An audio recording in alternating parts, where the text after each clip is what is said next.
Who better than me? Welcome back to yet another episode of The Hardcore Casual with your boy, Bass the Kid. Now, you ain't never seen me do 3 uploads in one day, so don't get used to it. I don't have the capacity, but there was a lot to go through.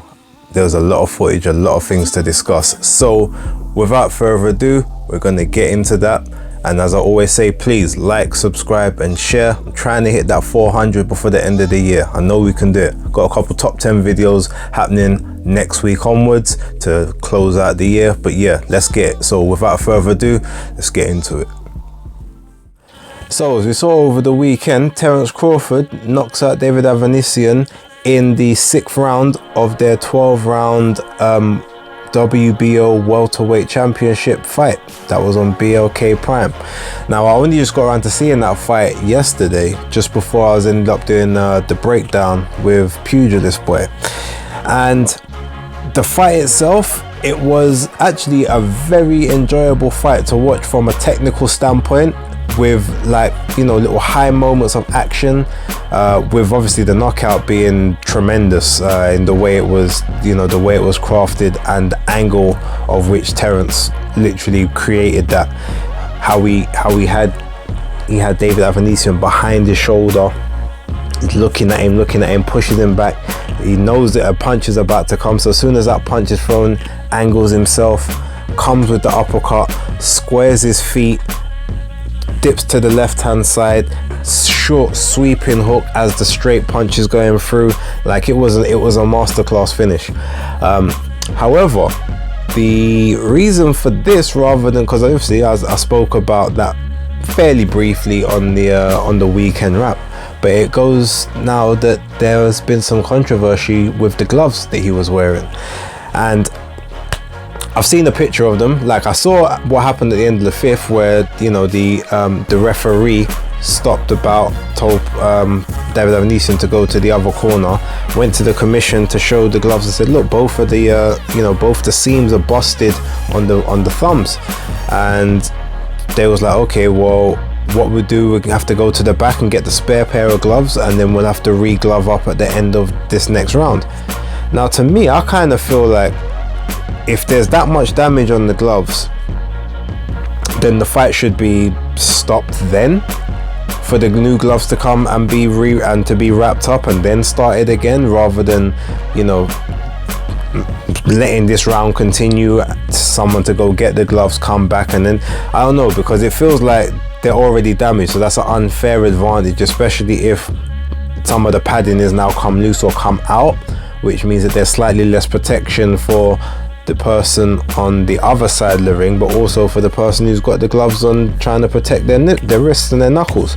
That also being said, you know, when you got those little cuts, the you know, any type of punch, a grazing punch over the eye or something, you know, could split the eye open clean, and it's just, it didn't really seem right.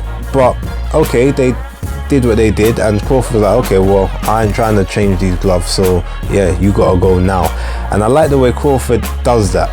Like, when he realizes that something's about to change his comfort zone or whatever, he's like, no, we ain't about to do that, this fight's over.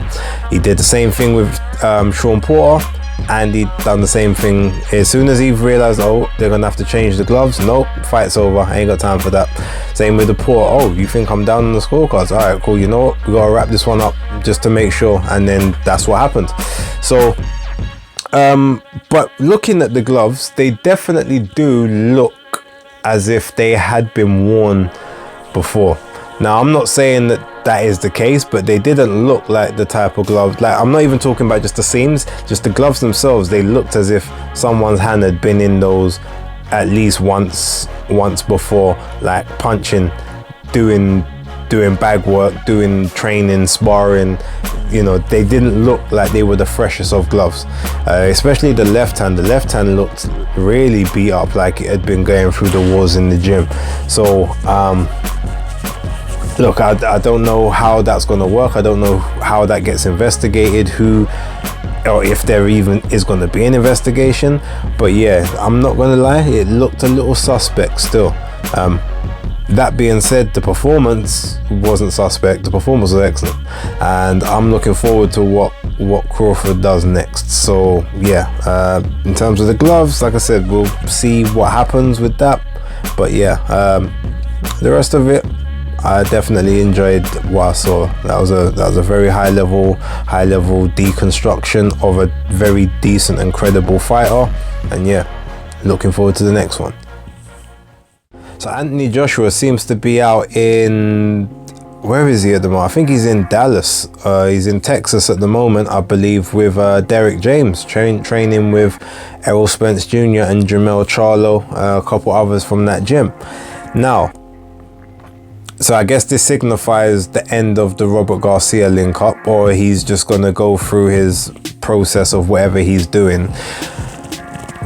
Normally, I wouldn't particularly care, but I do actually like Derek James as a trainer, and I think he would be a fairly good trainer for Anthony Joshua, purely because you've got Errol Spence, who is very much a pressure fighter. He's definitely a pressure fighter in the way he attacks.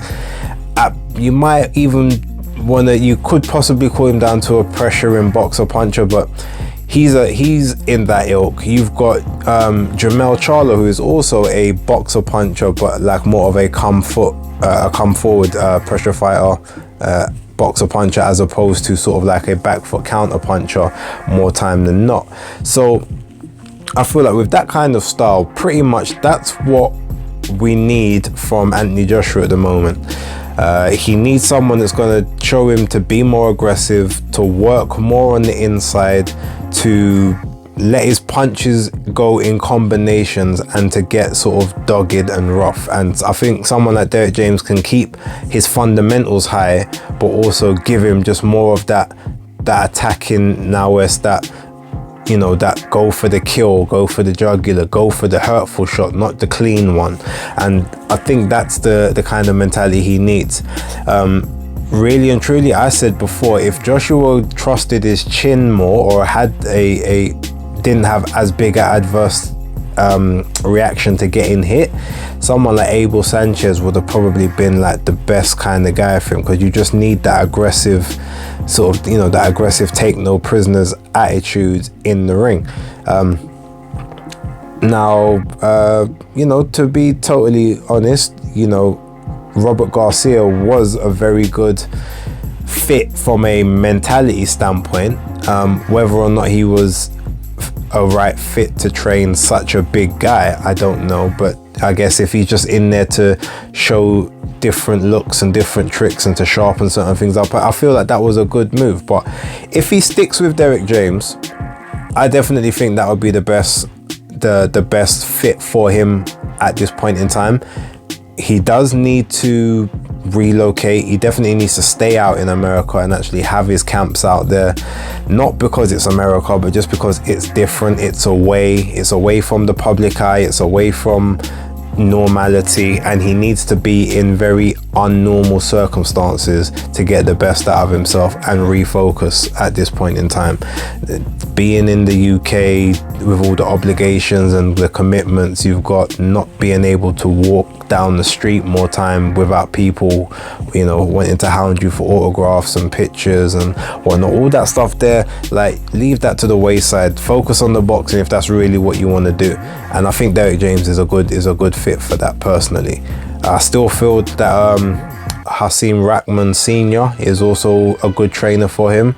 But yeah, those are the two that I kind of like. So we'll see where we go. But if he sticks with Derek James, I feel that's a good move, and I definitely like that one. But if he's gonna do the gym hopping thing, just don't be parading every minute a new trainer here, a new trainer there. That's not really gonna fly again on this occasion. Speaking of Anthony Joshua, there was a quote I saw the other day. I didn't read into it, so like, if anyone's got a bit more information than I do, please just share it down below.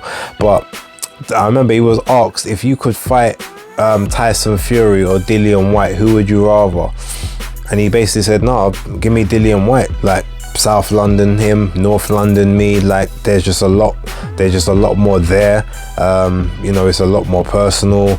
And he said Dillian just got a different, much better swagger about him, or whatever. And I was listening, I was reading, I'm like, well, all right, I kind of understand it if we're just talking about London based. I mean, yeah, there's enough there in the sense that you two have got history. You've got the amateur fight, you've got the pro fight. He's never really liked you too tough. You never really liked him, but you both show respect to each other when it's a foreigner on the other side of the ring. And yeah, you could just, you know, it's one of those unite and divide the city all at the same time. I don't know if it does. I mean, it might do stadiums. I just don't think it does like the bigger stadiums, in it. Like that might be a 45,000 or 50,000 seater stadium these days, rather than the 60, 65, 70, 90, you know, thousand Wembleys or whatever. But I'm not sure. I mean, I wouldn't bet against it also. But then, you know, having said that, Tyson Fury is the man with the belt. Tyson Fury is the man who you've been linked to ever since you basically turned pro.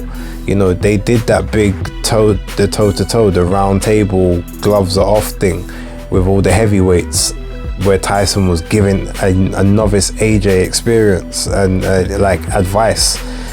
So to now want to now say that Dillian, I mean, Dillian might be your biggest rival in that sense, but Tyson is your legacy. Without Tyson Fury, like, the legacy can't be cemented, especially as we don't have a Deontay Wilder on there. I mean, Klitschko was a different era, so you can't really count Klitschko. Same with Povetkin. To a lesser extent, Pulev as well. Like, they're not of the same era. You've had Joseph Parker, which was a good one, but he wasn't considered the best in the division at the time. The ones who were was you, Wilder, and Fury. And then as it comes a bit later, you had Usyk, but Usyk's already proven that you're not the guy to beat him. So the only other person you can now go to is Fury, because he's knocked off Wilder. So Wilder is not the best in this era anymore. So if it's Usyk and Fury as voted as number 1 and number 2, then you have to fight and beat one of them to now be in that conversation. So Dillian Whyte doesn't get you there. But yeah, look, from a perspective of it's a grudge match and there's a lot that you can build off and build into it. Yeah, cool, I get that, but it's not the one. Not in terms of like the biggest or the legacy fight or the fight you should be saying that you want.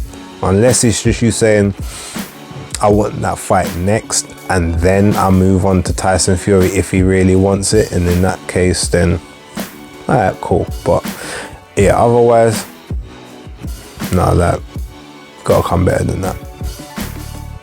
All right, and that concludes today's talking points. So I'm gonna leave it there. I'm gonna wrap it up. Thank you very much for watching. As always, as I said, if you've made it this far, I truly thank you. I truly appreciate the support and the love and the comments. So keep leaving those comments down below. Again, like, subscribe, and share. I'll be back towards the end of the week with a bit more content. But for right now, it's the Hardcore Casual out.